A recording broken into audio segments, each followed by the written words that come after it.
Every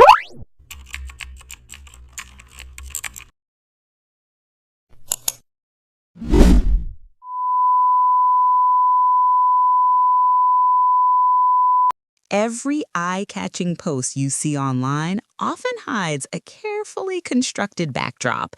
And now you'll learn how to build one yourself from scratch. How to create social media pattern backdrops.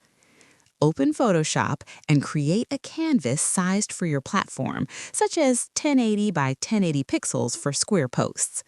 Choose a simple shape tool like circles or rounded rectangles and place one element near the center, setting a vibrant fill color that matches your brand palette. Duplicate the shape multiple times and arrange copies evenly across the canvas using alignment controls so spacing looks intentional rather than random.